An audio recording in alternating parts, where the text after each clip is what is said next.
চাচা, বাড়িঘর তো সাজানো কেন, হেনা কোথায়?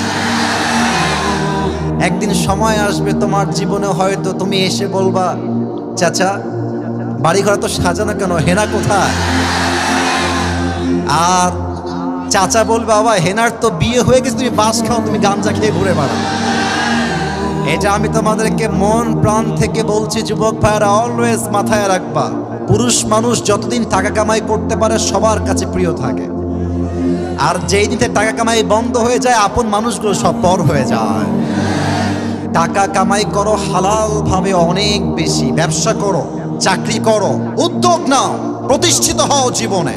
যদি মায়ের কাছে সেরা সন্তান হতে চাও, যদি বাবার কাছে সেরা সন্তান হতে চাও, যদি তুমি তোমার স্ত্রীর কাছে সেরা স্বামী হতে চাও, যদি তুমি তোমার সন্তানের কাছে সবচেয়ে প্রিয় বাবা হতে চাও, তুমি যদি বোনের কাছে সবচেয়ে প্রিয় ভাই হতে চাও, টাকা কামাই করা ছাড়া কোনো গতি নাই যুবক ভাইরা। বলো বলো বলো। जब जेब में पैसा होता है तो पराए भी अपने हो जाते हैं, और जब जेब में पैसा नहीं होता तो अपने भी पराए हो जाते हैं। পকেট ভর্তি টাকা থাকলে ভালোবাসার মানুষের কোনো অভাব হয় না বাংলাদেশে, আর পকেট খালি হয়ে গেলে ঘরের আপন বউটাও পর হয়ে যায়। এজন্য আমি মাঝে মাঝে বলি, जब जेब में हो पैसे तो लोग पूछते हैं तुम हो कैसे, और जब तुम हो जाओगे कंगाल कोई पूछने नहीं आएगा तुम्हारा हाल। पॉकेट भर्ती टाका बोलबे हाउ आर यू, কেমন আছেন ভাইয়া আপনি, আর যখন পকেট খালি বলবে হু আর ইউ, তুমি কে, তোমাকে তো চিনতে পারছি না ভাই আমি। এই পুরো দেশটাই হচ্ছে টাকার খেলা।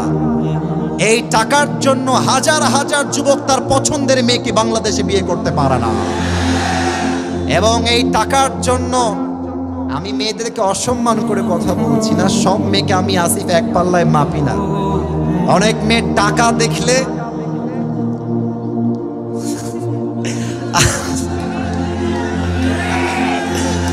টাকা দেখলে আর সরকারি চাকরি দেখলে টাকলার সঙ্গ বিয়ের পিড়িতে বসে যায় না, এমন মেয়ে তো বাংলাদেশে নাই।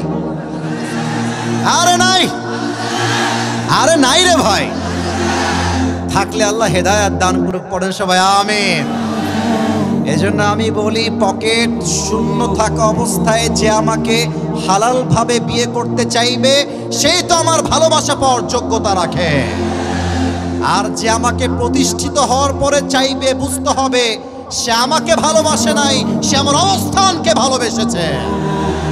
আল্লাহ যুবক ভাইদেরকে হালাল ভাবে বেশি বেশি ইনকাম করার তৌফিক দান করুক, পড়েন সবাই আমিন।